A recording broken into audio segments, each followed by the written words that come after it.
네, 자, 우리 프로 언어학 시작해 보도록 하겠습니다. 먼저 이 교재 이름이자 강좌의 이름인 언어학에 대해서 먼저 얘기를 해볼게요. 수능에서 문법이라는 영역이 있나요? 요즘엔 뭐라고 표현합니까? 언어와 매체라고 표현을 합니다. 그래서 공무원 수험 시장에서는 굉장히 오랫동안 문법과 규정이라고 얘기를 해와서 선생님들도 그냥 올해나 뭐 작년에도 여전히 문법 이런 식으로 표현을 많이 하시지만 이제 바뀐 트렌드에는 언어학이라는 게 사실은 더 명확한 표현이긴 해요. 그래서 저는 언어학이라는 이름을 좀 고집스럽게 쓰고 싶었고요. 그래서 이 언어학 안에 들어가는 범위에 대해서 얘기를 해보자면 언어와 사고의 관계 이 부분과 그리고 국어학으로 들어와서 그러니까 수많은 언어 중에 우리 국어로 들어와서 그러면 우리 국어의 소리의 특징, 음운론 그리고 우리 국어의 단어와 뜻의 특징 그러면 이제 형태론 그 다음에 우리 국어의 문장의 특징 그러면 통사론 그리고 우리가 대화를 할 때 높임법이라든가 어휘의 의미라든가 뭐 문맥상의 어떤 소통에 대한 것 이런 게 되면 이제 의미론, 담화론 이런 걸로 넘어가게 되는 거예요. 자, 그리고 어문 규정이라는 게 존재해요. 그거는 원리 문법과는 좀 다른 거예요. 원리 문법은 우리가 이런 현상이 있는데 왜 그럴까라고 하면서 되짚어 나가서 원리를 밝힌 거라면 어문 규정은 약속을 하기로 한 거예요. 그래서 표준 발음법, 한글 맞춤법, 표준어 규정, 로마자 표기법, 그리고 외래어 표기법 이런 걸 얘기해요. 그래서 우리가 문법과 규정 이렇게 예전에는 이렇게 공부를 해왔습니다. 근데 이걸 예전엔 어때야 됐어요? 머릿속에 넣고 그 다음에 선지를 읽으면서 OX를 해야 됐다면 이제 인사혁신처가 얘기를 했어요. 암기형을 지향한다. 그래서 미리 암기한 지식으로 문제를 해결하는 게 아니라 지문으로 녹여내서 지문에 있는 내용을 잘 독해하고 지문 속에 있는 정보로부터 사례 추론하면 문제가 다 풀리게 해드리겠다 그러면서 아예 공무원들이 나와서 인사혁신처에서 나와가지고 기존 문제와 바뀐 문제를 보여드렸어요. 예, 그런 유튜브 영상이 있단 말이에요. 한번 찾아보세요. 인사혁신처에서 공개한 영상. 그러면서 예전엔 이런 식으로 했지만 이제는 지문으로 정보 다 드려요. 그러면서 그러니 지문 정보 잘 읽고 푸시면 됩니다. 그래서 사례 추론 능력을 물을 거예요. 라고 얘기를 했단 말이죠. 그럼 여러분 우리 훈련은 어떻게 해야 될까요? 물론 미리 알면 지문을 읽기 쉬워요. 우리가 알고 있던 상식에 대한 내용이 지문에 나오면 더 편안하잖아요. 나 이 내용 알아. 내가 환율에 대해서 좀 알아. 경제 지문인데 환율이 소재인 거야. 그럼 편안하게 읽을 수가 있잖아요. 근데 나는 3D 프린트 원리를 몰라. 근데 지문에 3D 프린트 원리가 나온 거야. 그러면 좀 더 천천히 읽어야겠죠. 요런 차이는 발생할 수가 있습니다. 예. 하지만 맞는다, 틀린다? 요 차이가 발생하는 건 아니죠. 그러면 속도에 영향을 미치는 영역이 되는 거죠. 미리 안다는. 그러면 얼마나 깊이 알아야 속도에서 경쟁자들에 뒤지지 않을까요? 그걸 강사가 잘 잡아야 되는 거예요. 그래야 과하게 학습시키지 않아요. 사실 그렇게까지 미리 알아야 될 필요가 없는데 너무 많이 넓은 범위를 지엽적인 것까지 암기시키려고 하면 시간이 오래 들겠죠. 강의량도 많아, 복습도 많이 해야 돼, 그리고 여러분들의 심적 부담도 커져. 그러니까 사실은 학습 시간을 많이 뺏어가게 될 거야. 근데 거기까지 필요 없다. 사실 지문의 정보는 다 있기 때문에 정보를 외우는 게 아니라 지문에 쓰이는 개념어, 지문을 읽을 수 있게 빠르게. 그래서 개념어를 숙지시킨다, 개념어의 체계를 파악하게 한다, 이걸 목표로 해야 돼요. 그래서 우리 언어학 프로 같은 경우는 교재를 보시면 앞부분에 이론이 있고 뒷부분에 문제가 있어요. 근데 자, 이론 부분에 보면 맨 첫 장에 뭐가 나와 있어 이렇게? 마인드맵. 그죠? 그래서 개념어 수용도가 있죠. 개념어 지도. 사실은 그 한 판에 있는 지도 있죠. 그 지도 개념어 빼고 다른 것은 사실 지식이 미리 필요하지 않아요. 그래서 제가 이론 부분 넣으면서도 너무 충분하다 못해 너무 충분한가? 이러면서 넣었어요. 그래도 얇죠. 그래도 얇잖아. 그러니 자, 그 개념어 지도에 있는 개념어는 백지를 들여도 딱 그릴 수 있게 한다. 이해됐죠? 제가 백지를 드려요. 그러면 누가 누굴 낳고 그 밑에 개념어 뭐가 있고 상위 개념어가 뭐고 목차를 머릿속에 넣으라고. 개념어 목차를. 그래서 이 마인드맵은 내가 그릴 수 있을 정도로 머릿속에 넣되 그 뒤에 쫙쫙쫙쫙쫙 나온 이론은 한 두 번 보는 거야. 오늘 수업하면서 보고 그 다음에 그냥 객관식 문제 다 풀고 이거 진도 다 나가고 한 번 더 읽고 그러면 돼요. 이해됐죠? 그러니 여기에 나와 있는 이론도 달달 외울 필요 있다 없다? 없어. 알겠죠? 근데 여러분들 머릿속에 들어갔으면 하는 거 내가 제발 빌게. 뭐라 그랬어요? 마인드맵. 알겠죠? 그 마인드맵만 좀 기대를 할게요. 우리 종강할 때 백지 주고 한번 그리게 할까? 그래서 의문론 한 판, 형태론 한 판, 통사론 한 판, 세 판을 완벽하게 그리면 뭐 상품 걸고 하는 거야. 그치? 괜찮지? 아니, 아까 전에 싫다며. 상품 걸고라는 한마디가 들어가니까, 그래? 막. 그래서, 상품이 뭔데? 막 이렇게. 어쨌든, 그런 거를 우리 종강할 때 한번 합시다. 예, 현장 그렇게 해볼게요. 자, 인강, 현장 얼마나 열심히 하는지 알겠죠? 인강 들으시는 분들도 백지 놓고 한번 해보세요. 우리 상품은 이럴 수 있죠. 그치? 자, 여러 가지 생각해 보겠습니다. 자, 그러면, 프로의 의의가 뭐예요? 코어를 하면 코어엔 전범위가 들어있지만 프로는 영역별이죠. 그래서 그 영역 중에서 우리가 이제 언어학을 볼 건데 이 교재입니다. 자, 그러면 자, 문법이 아니라 언어를 공부하라고 했어요. 그래서 이제 문법과 규정은 암기가 아니며 문법에 대해 아무것도 몰라도 지문의 정보만으로 이 유형을 해결할 수 있을까요? 네, 맞아요. 근데 여기서 얘기하는 아무것도 몰라도 있잖아요. 이때 유불리는 있다고. 무엇에 대한? 어휘력인데 개념어 어휘력. 문법 개념어에 대한 어휘력이 속도에 영향을 준다.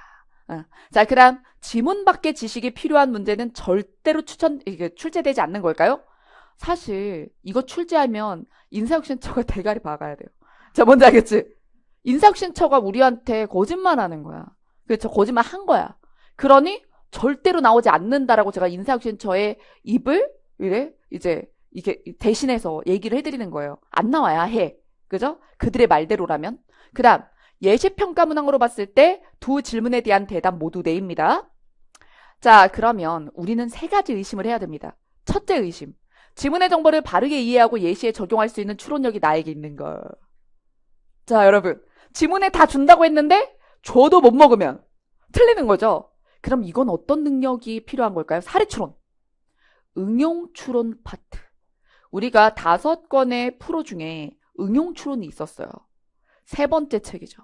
그죠? 그 응용추론에서 원래 내가 문맥추론, 빈칸추론, 사례추론 부분이 좀 약했어. 그러면 이게 우리가 시험에서 응용력, 순발력 이런 부분이거든요. 그럼 그게 약하면 이 부분도 약한 거야. 잘 안 되는 거지, 지문을 읽어도. 그러니까 문제풀이를 그 사람은 많이 해야 돼요. 네. 자, 그 다음에 출제자는 상식적인 어휘라고 생각을 하고 지문에서 설명을 안 해줬는데 우리가 보기엔 전문 용어인 말들이 있지 않냐. 그걸 이 수업에서 끝낼 거예요. 그 마인드맵에 들어있는 어휘들을 설명을 안 해줄 수도 있어요. 네. 자, 그 다음에 예시평가와 달리 변칙적 문제가 출제될 가능성은 없는가? 대가리 박으라고, 그치? 그래서 그러면 안 되는데 그런 일이 있다면 전 얘기하고 싶어요. 사례추론 능력으로 최대한 방어를 해야죠. 근데 그걸로도 방어 안 될 만한 어려운 문제가 나온다? 그러면 여러분 빼고도 다 틀린다. 그럼 그 해의 국어의 만점은 95점이다. 이해됐지? 그러니까 그런 문제에 집착하지 말고 상식적으로 나온 레벨과 범위의 문제를 다 맞아라. 그럼 합격에 문제가 없어요. 자, 이 의심에 대해 철저히 대비하기 위해서 우리는 언어학 프로를 진행하게 됩니다.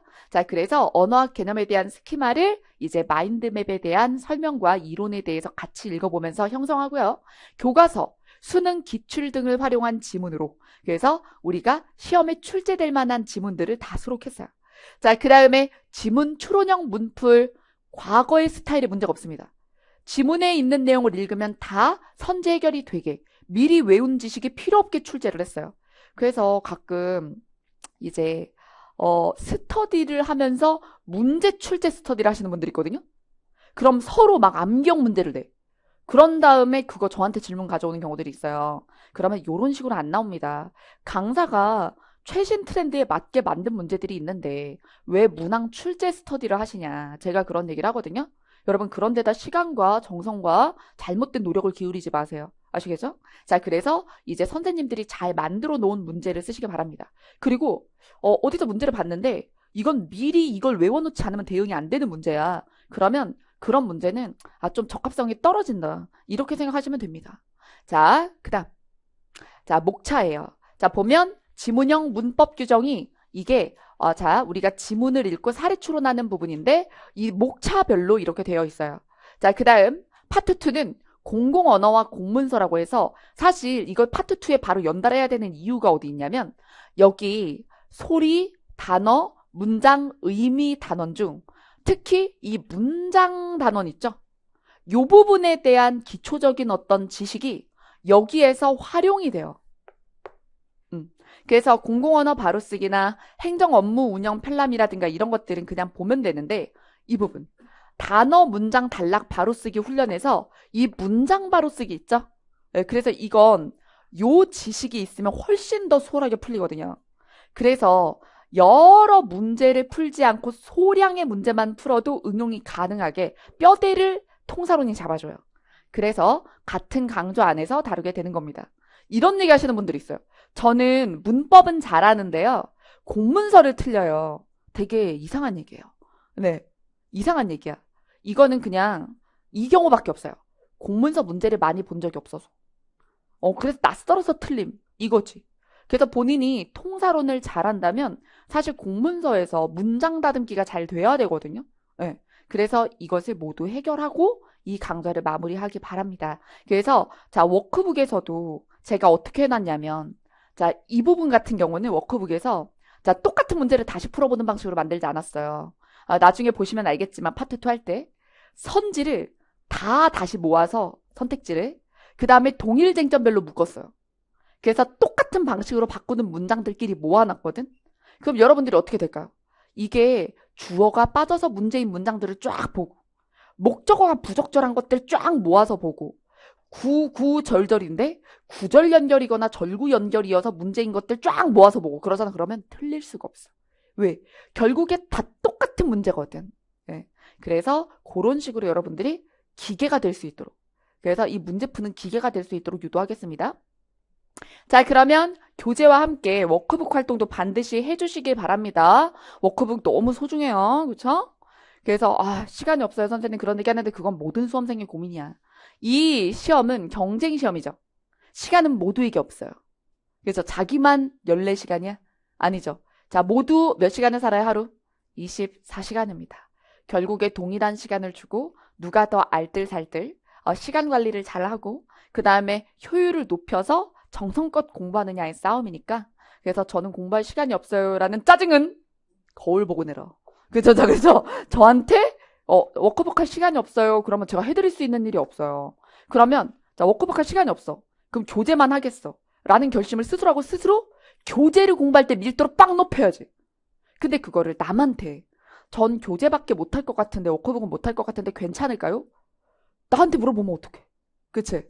자 그럼 저는 무슨 대답할 수밖에 없어요. 되도록 하지. 그쵸? 그러니까 원하는 대답이 안 간다니까. 그러니까 워크북 되도록 하지 하면 진짜 좋을 건데 이렇게 되죠. 그죠? 그럼 이제 국어 선생 아니랄까봐 국어만 생각해. 뭐 이렇게 많이 하니까 잠깐 아니 그러면 내가 뭘 생각해야 되나? 그 진짜 그죠? 여러분들이 국어를 책임져야 되는데 근데 내가 뭘 생각하나? 그치? 자 그다음 자 이제 우리 수업 진행해 볼 거예요. 그래서 첫 1교시는 이론에 대해서 다룰 거라 좀 루즈할 수 있어요.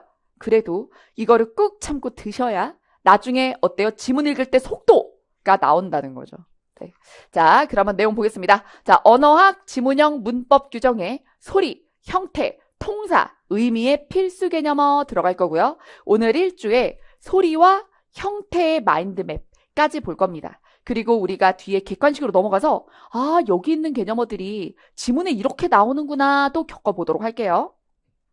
자, 여러분 이게 우리 첫 번째 마인드맵 소리의 마인드맵입니다. 이런 걸 마인드맵이라고 해요. 마음 안에 뭐 지도를 그린다라는 건데 그렇죠? 뭐 뇌의 지도를 그리는 거죠. 자, 그래서 의문의 체계 부분부터 볼게요. 이 개념어가 먼저 나왔어요. 무슨? 의문. 그러면 의미 소리 의미겠죠. 다 한자예요. 문법 개념어는 다 한자어라서 한자에 대한 센스가 있으면 의미 추론이 잘 되죠. 근데 그게 잘 안 되는 경우 막 외워야 되는 거야. 그래서 소리의 단위라는 걸 알 수 있어요. 그래서 의문의 개념, 최소, 의미 변별 단위. 아니, 소리의 명칭이라고 해놓고 여기에 소리라는 말이 안 들어가지. 최소의 뭘 변별해줌? 의미를 변별해준대요. 이게 무슨 뜻이냐면 자, 곰이라는 단어가 있고 공이라는 단어가 있어요. 자, 그러면 곰이랑 공은 다른 뜻이죠? 근데 이 뜻을 가른 건 어떠한 차이입니까? 미음과 이응이었어요. 받침 소리. 그러니 이것을 갈라내는 이 자음이 음운이구나라는 걸 알 수 있는 거죠. 그럼 여기서 우리가 음운을 체크하면 이 미음과 이응이 음운인 거예요. 자, 그럼 여러분, 이 마인드맵에 여러분들이 필기를 해주면 되는데 예시만 하나씩 적는 느낌으로 하는 거야. 그러면 수업 듣고 복습할 때 어떻게 해요? 수업을 회상하는 거예요. 아, 여기 곰공이 왜 써있지? 아, 요 받침에 있는 얘네들 때문에 뜻이 나뉘니까 최소의 의미 변별 단위이면서 미음과 이응은 음운이구나. 이렇게요. 자, 그러면 우리가 공이라는 단어가 있고 궁이라는 단어도 한번 생각해 볼까요? 공, 궁. 자, 궁궐의 궁이라고 해봐요. 그러면 공이랑 탱탱볼, 그 다음에 궁궐의 궁이랑 의미 다르죠. 근데 얘는 뭐가 다르죠? 오, 우가 다르죠. 이거 모음인데 어쨌든 오와 우가 음운이죠. 자, 이런 식으로 우리나라에 존재하는 이런 말들, 단 하나만 소리가 다른 것들을 막 모아서 털어내고 이렇게 하면서 우리나라 음운 산출을 할 수가 있는 거예요. 자, 그러면 자, 우리는 리을 하나밖에 없는데 영어로는 이거를 무엇이나 무엇으로 쓰죠? R, L, 그쵸? 그러면 R 소리와 L 소리는 명백히 달라요. 근데 우리에게는 R과 L이 음운이에요? 아니에요? 아니에요. 우리에게는. 그래서 한국인에게는 R과 L 소리가 음운이 아닌데, 그죠? 미국인들에게는 그게 음운이에요. 자, 그럼 이걸 통해서 우리가 알 수 있게 되는 게 뭡니까? 자, 언어권마다 음운이 같다, 다르다. 다르다. 네, 이런 것들이 교과서 지문에 나와 있어요. 자, 됐습니다. 그리고 여기서 우리가 음운을 털어내기 위해서, 음운을 막 이렇게 도출하기 위해서 이렇게 둘씩 배틀시켰죠. 그럼 얘네들은 초성, 중성, 종성 이 중에 단 하나씩만 대립해야 되거든요. 그래서 이런 단어의 쌍을 최소 대립쌍이라고 그래요. 최소로 대립하는 단어의 쌍이다. 자, 그러면 우리 음운의 종류로 가볼게요. 분절 음운과 비분절 음운이 있는데 비가 한자로 뭘까? 안일비겠죠. 그러면 얘는 분절이 되고 얘는 분절이 안 된다는 얘기예요. 자, 그럼 분절은 뭘 기준으로 하느냐? 자, 명확하게 따로이 들려가지고 우리가 기록도 할 수 있는 거야. 자, 그럼 우리가 기록할 때 소리의 길이를 기록하나요? 아니죠. 우리가 말한 걸 막 받아 적어? 그럼 그때 길게 말하고 짧게 말하고 이런 것들은 안 적잖아. 그죠? 그래서 우리는 자음과 모음만 표기에 기록해요. 왜? 그것처럼 명확한 게 없거든. 그래서 분절 음운에는 뭐가 들어가요? 자음, 모음이 들어갑니다. 자음, 모음. 자, 그리고 자음과 모음은 다 알죠? 이러고 넘어갈 수도 있거든요. 근데 얘네들을 왜 나눌까요? 한자로 자, 뭐가, 어떤 자와 어떤 뭐가 쓰이는지 아시죠? 누가 엄마야? 그죠? 뭐가 엄마죠? 그죠? 모자 관계 뭡니다. 그죠? 자, 그리고 내가 어미모를 써야 되는 건 아니지? 자, 그러면 왜 모음 보고 엄마라고 하느냐? 여러분, 엄마가 있어야 자식 있지. 그러면 이것만 봐도 자음과 모음 중에 뭐가 필수야? 모음이 필수야. 모음이 있는 데다 자음을 읊는 거야. 그래서 둘 중에 모음이 음의 소리의 덩어리의 핵인 거예요. 그러면 여러분 이런 거 안 외워도 되잖아. 그렇죠? 그래서 자음이 없는 음의 덩어리는 존재하지만 모음이 없는 경우는 없어요. 자, 그러면 여기서 자음은 모음의 앞에 와서 초성이 되거나 모음의 아래 와서 뭐가 돼요? 종성이 됩니다. 이것도 한자죠? 초, 처음, 초지. 그 다음에 받침에 쓰는 종성의 종은 무슨 종? 마칠 종자지. 그러면 초성, 충성, 종성 이렇게 되죠. 네. 그래서 초성과 종성 자리에 자음이 오는 거예요. 중성은 언제나 누구예요? 가운데 오는 게 뭐다? 모음이며 얘가 핵심이다.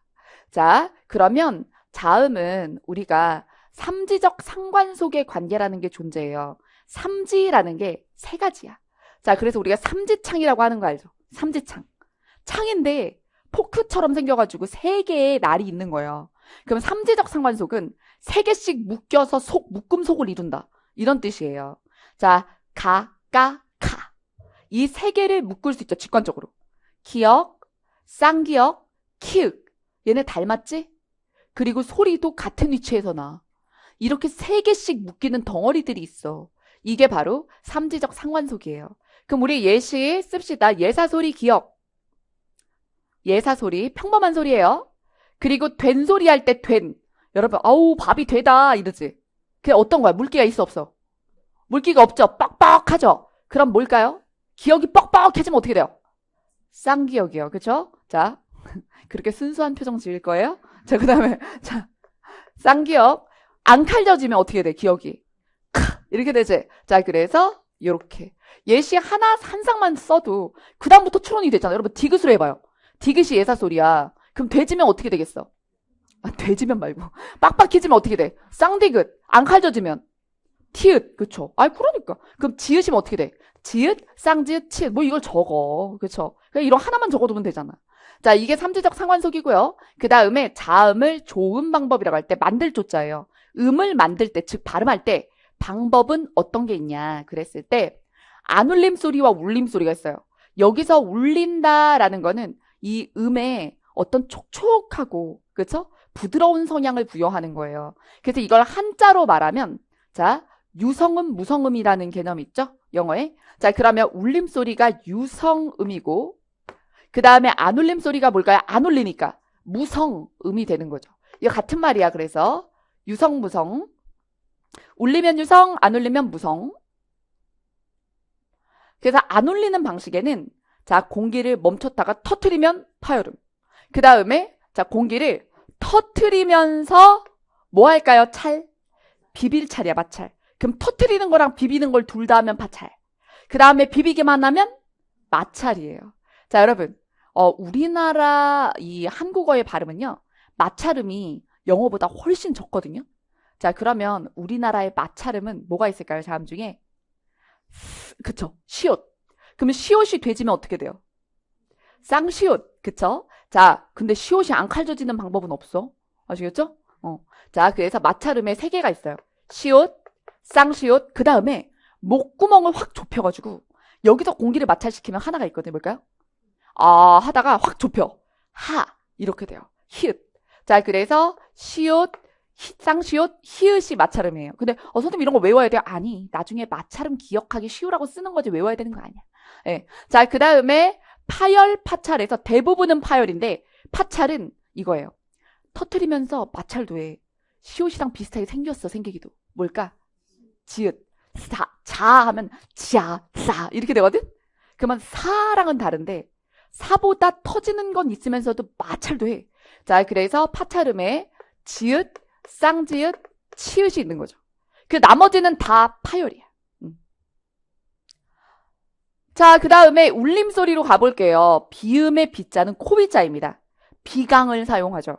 그래서 감기 걸리면 코 막혀가지고 웅앵거리잖아요. 그렇죠? 그때 나는 소리들이라고 생각하시면 되는데 그래서 비강에서 울리는 소리에 니은, 미음, 이응이 있고 니은, 미음, 이응이 있고 안 해도 돼. 니은, 미음, 이응이 있고 은, 응 할 때는 킁 이렇게 되거든. 자, 그리고 유음은 흐를 유자예요. 그래서 혀를 퍼덕퍼덕 해가지고 공기를 흘려봐요. 이렇게 되는 거예요. 안 외워도 되겠죠? 자, 그래서 유음의 리을, 흐를 유. 자, 그 다음에 모음으로 넘어가 볼게요. 단모음과 이중모음입니다. 자, 그러면 둘 중에 뭐가 더 복잡해 보이죠? 딱 봐도? 이중모음이 더 복잡해 보이죠? 여러분, 이중모음은 반모음 더하기 단모음입니다. 반단 더해요. 반이면 0.5겠죠? 그쵸? 0.5라고 써볼게요. 단모음은 온전한 한 개의 모음이죠? 그럼 이중모음은 소리의 길이가 어떻게 될까?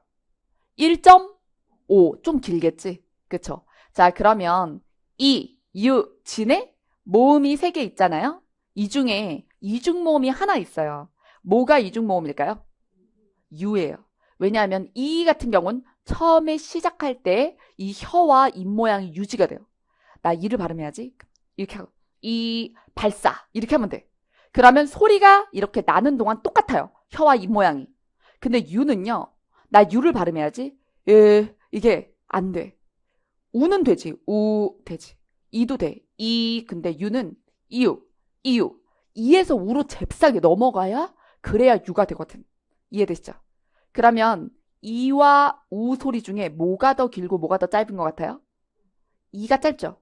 이가 냄새만 풍기고 지나가잖아. 이요. 그래야 유가 되지. 그쵸? 자, 그래서 그렇게 짧게 나는 소리를 뭐라고 할까? 반모음. 그리고 뒤에서 길게 나는 게 단모음 이렇게 되는 거죠. 자, 그리고 우리가 단모음은 혀와 입 모양이 고정된 상태로 나는 모음이다. 그러니 얘는 고정되지만 얘는 고정되지 않아요. 자, 그 다음 비분절 음은 분절을 하기 애매해서 표기할 때 우리가 쓰지 않는다 그랬어요. 자, 그래도 소리의 길이로 의미의 차이를 판단할 때가 있어요.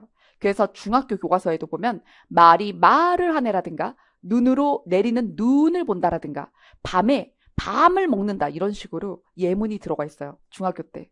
자, 그때는 신나게 했지. 그죠? 그냥 따라해봐. 말이 말을 할 리가 있어? 이러면서 그러면 말이 말을 할 리가 있어? 막 이러면서 그죠? 눈으로 눈을 보내. 막 이러면서 밤에 밤을 먹네. 막 이러면서 그죠? 자, 그게 바로 소리의 길인데 아나운서들은 다 지킨다니까. 그래서 뭐는 길게 발음해야 되고 뭐는 짧게 발음해야 되고 요런 걸. 근데 우리가 일반인들은 그냥 편하게 하죠. 그죠? 그래서 소리의 길이도 음운이고 그 다음 억양도 밥 먹었어. 이거랑 밥 먹었어? 이게 다르죠? 근데 우리가 표기를 할 때 문장 보호로 하잖아. 근데 귀로 들을 때는 뭐로 해요? 이 곡조 같은, 그죠? 이 억양으로 한단 말이죠. 그래서 의미를 구별할 수 있는데 이걸 우리가 분절 음운이라고 하진 않는 거예요. 자, 그럼 여러분 우리 듣기평가 해요 안 해요? 듣기평가 안 하죠? 뭐야? 듣기평가 하는 줄 알았어? 자, 듣기평가 안 하잖아요. 그러니까 실제 우리가 시험에서 지문에서 막 언급되고 그럴 때 개념어만 알면 되지 실제 이런 걸 외우거나 할 필요는 없는 거죠. 근데 옛날에 이 공무원 시험에는 소리의 길이도 이렇게 출제가 됐어요. 듣기평가로 출제되는 건 아니고 이 발음을 대괄호 안에 넣어서 표기를 하거든. 그때 예를 들어 긴 말은 요렇게 표기를 하는 거야. 그러면 이게 장음이다 이런 소리예요. 예. 그래서 만약에 이 소리의 길이에 대한 게 지문으로 나온다면 이런 식으로 표기됐을 때 얘가 장음이구나. 요 정도 아시면 되겠습니다. 자, 그 다음에 우리 음절 볼까요? 음절이 소리의 덩어리예요. 아까 엄마가 누구라 그랬어? 소리 덩어리 누가 반드시 있어? 모음이요. 네, 맞아요. 모음이 핵이에요. 자, 그러면 자음이 없는 경우도 있겠죠. 자, 그러면 이 경우로 한번 볼게요. 이거 우리 발음할 수 있어요. 어떻게 발음하면 돼요?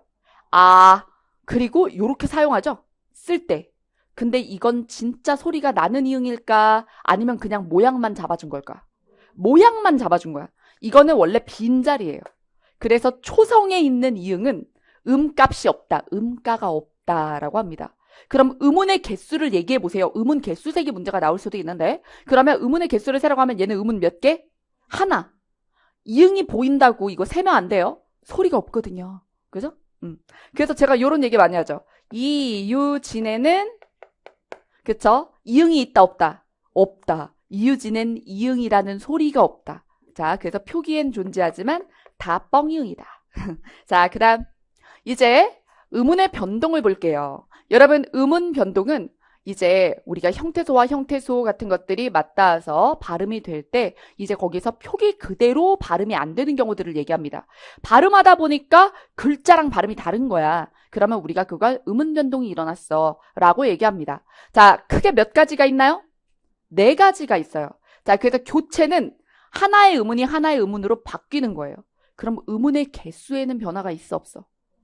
1대1의 교환이야. 그죠? 없어져. 그죠? 그러니까 이게 달라. 그래서 다른 것으로 바뀔 뿐 이게 음운이 늘거나 줄지 않는 거예요. 자, 그 다음에 축약을 하면 말 그대로 어떻게 돼요? 음운이 줄어들어요. 줄어들어. 자, 그 다음에 탈락은 음운이 없어져. 그 다음에 첨가는 음운이 더 생겨. 그럼 여러분 여기서 자, 음운의 개수에 차이 없음. 그리고 축약은 줄어듦. 그리고 탈락도 줄어들죠. 왜? 없어지니까요. 그러면 축약과 탈락은 음운의 개수가 마이너스 돼. 마이너스. 그리고 첨가는 어떻게 돼요? 플러스 돼요. 그 다음 그럼 이 내부에 맞바꾸는 방식이라든가 그쵸? 그리고 또 줄어드는 방식이라든가 더 늘어나는 방식에 뭐가 있나 세부 종류로 들어가 볼게요. 자, 여기서 음절의 끝소리 규칙이라고 할 때 끝소리는 초성, 중성, 종성? 종성이죠. 그럼 이거는 받침 자리에서 일어나는 거지? 그래서 얘랑 똑같은 이름으로 받침 규칙, 종성 법칙 이런 말이 있어요. 같은 말, 음절의 끝소리에서 일어나는 규칙, 적용되는 규칙, 그래서 종성 법칙, 받침 법칙. 자, 그게 뭐냐 하면 초성, 중성, 종성 중 종성에서는 7개 자음만 발음할 수 있다는 거예요. 그래서 여기다가 7이라고 쓸게요. 7, 7개 자음만 발음할 수 있다. 그러면 이 7개 자음이 아닌 자음들은 이 7개 자음 중 하나로 바뀌어요. 자, 그럼 예를 들어 낫, 그죠? 요거 낫, 그 다음에 낫. 자, 여러분 이 둘은 뜻도 다르지. 그리고 밑에 받침도 달라. 근데 발음은 어떨까요? 같아요. 둘 다 발음이 뭐가 될까요? 디귿이 됩니다.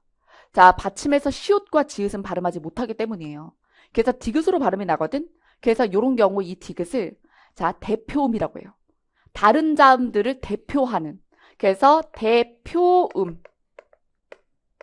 음절의 끝소리 규칙을 그래서 다른 말로 대표음화라고도 해요. 자, 그러면 이 7개를 옛날에 막 외우고 그랬는데 우리 외국인 아니잖아. 그렇죠? 어떤 걸 받침에 발음할 수 있고 없고는 우리가 알 수 있어요. 여러분 이거 발음할 때 이래요? 나스 이래요?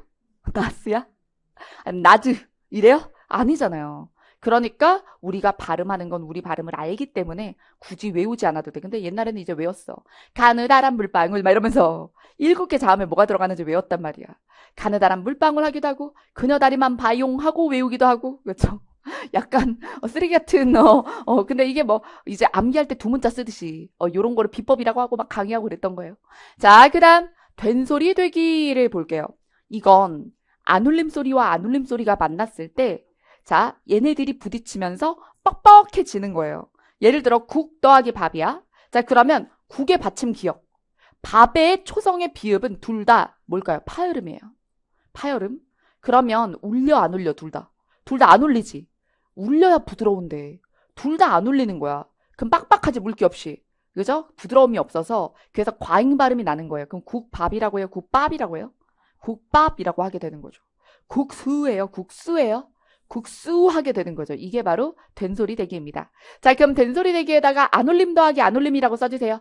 안 울림 더하기 안 울림 해가지고 뻑뻑해지는 거예요. 안 울림. 안 울림과 안 울림이 만났을 때 뻑뻑해지는 거예요. 자, 그 다음에 동화의 동자는 한자로 볼까요? 닮다, 같다. 그럼 비슷해지는 거거든요, 소리가. 자, 그래서 자음동화가 있고 구개음화가 있고 그리고 이모음 역행동화라는 게 있는데 자음동화는 비음이 아닌 게 비음의 영향으로 비음이 되는 비음화. 그 다음에 유음이 아닌 니은이 리을과 만나서 유음이 되는 유음화. 여러분 이때 화라는 글자가 되다예요. 비음이 되었다. 유음이 되었다. 이런 소리입니다. 자, 그리고 걔네들의 방향에 따라 영향을 뒤에서 앞으로 받았냐 앞에서 뒤로 받았냐 이런 걸 가지고 순행, 역행 이런 표현도 하고요. 완전히 똑같은 자음이 됐어? 그럼 완전동화. 비슷하기만 해. 그럼 불완전 혹은 부분동화 이런 말을 쓰기도 합니다. 이런 거 다 지문에 있어요. 이따가 문제 풀게 될 거예요. 네. 자, 그 다음에 자 여기서 구개음화라는 것은 자 그냥 예시를 쓸까? 해돋이를 쓸게요. 자, 이걸 우리가 맞춤법대로 쓰면 어떻게 쓰죠? 해, 돛, 이라고 쓰죠. 근데 발음할 때 어떻게 돼요? 해돋이. 그러면 바뀌는 이 받침의 디귿에 지읒 쓰고 이게 아주 대표적인 구개음화 예시거든요. 그래서 앞말의 받침이 디귿 티읕일 때 뒤에 이를 이렇게 발음할 때 이게 조사나 접사인 경우에는 지읒 치읒이 된다는 거야. 막 되게 어려워졌죠, 개념이. 근데 사실 우리가 단어와 발음을 보면 바로 적용 가능해요. 해돋이. 그 다음에 나한테 그렇게 굳이 따지고 들 거야? 이렇게 말해? 굳이예요, 굳이예요? 굳이 이렇게 얘기하죠.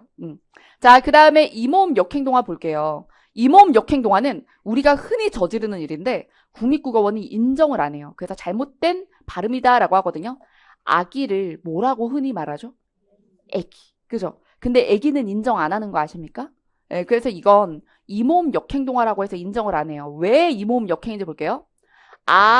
기라는 글자에 이가 어디에 있어요? 첫째, 둘째. 둘째 음절에 있죠. 여기 있는 이가 앞에 영향을 줘서 그럼 역행이야. 이렇게 왼쪽에서 오른쪽으로 가야 순행이거든. 근데 뒤에서 앞에 영향을 줘.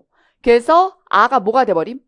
애가 됐죠. 그럼 이 모음이 역행하는 영향력을 끼쳐서 그래서 아보다 이와 가까운 위치에 있는 모음으로 발음하게 한다. 그래서 아기라는 발음을 하려면 혀가 아기 많이 움직여야 되거든. 아는 혀가 뒤에 있고 이는 앞에 있기 때문이야. 근데 이런 거 몰라도 돼. 아기 이렇게 발음하면 혀가 동선이 길어. 근데 애기 이러면 혀가 그냥 팔락 이러면 돼. 그 혀가 더 움직임이 적으니 편한 거죠. 그러니 국립국어원은 게으르게 말이야. 그러지 말고 혀 똑바로 움직이란 말이야. 이런단 말이에요. 그래서 아기라고 해야 되는 거죠. 근데 언중이, 언어를 사용하는 대중이 말을 되게 안 들을 때가 많죠. 그래서 원래 남비였어요. 근데 사람들이 다 뭐라고 한 거야? 남비라고 안 하고. 냄비 한 거야. 그러니까 국립국어원이 이거는 과반수인데? 이렇게 된 거야.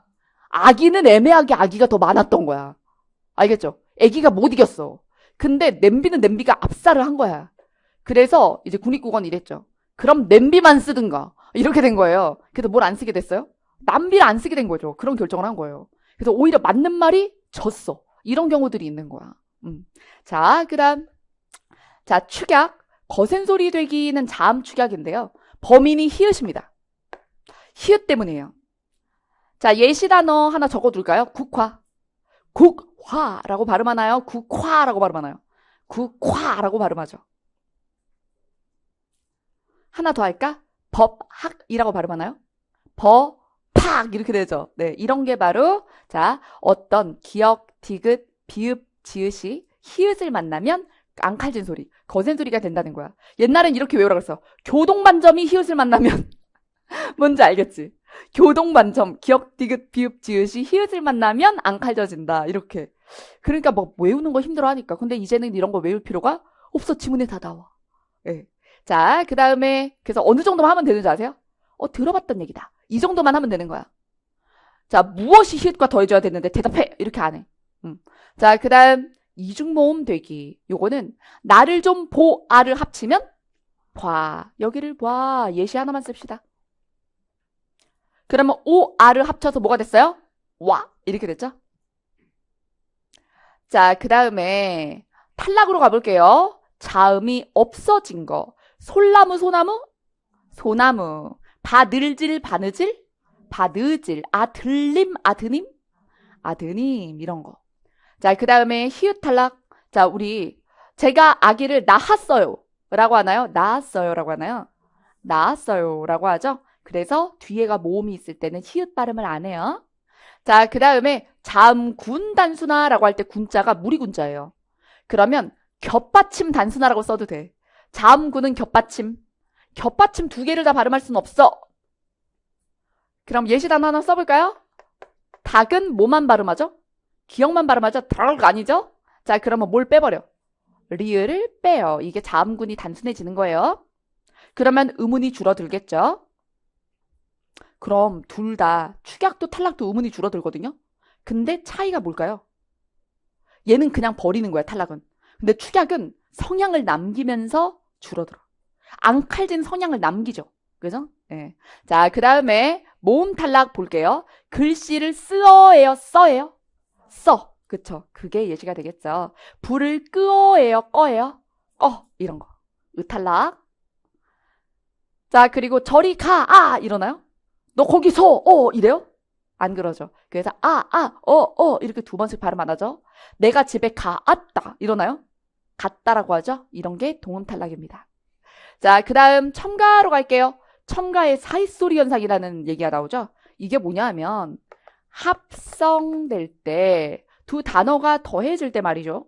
그 사이에서 없었던 의문이 더 생기는 거예요. 자, 그러면 니은 첨가를 볼게요.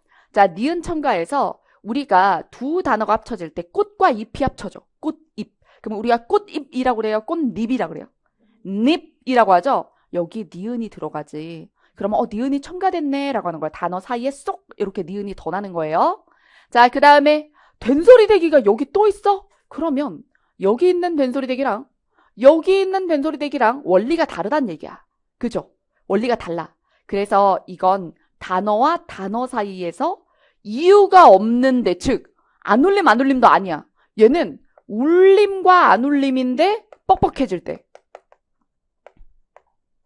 예시 하나 써둘게요. 봄비예요, 봄비예요? 봄비, 그치? 근데 앞에 봄에 받침이 뭐였어? 미음이란 말이야.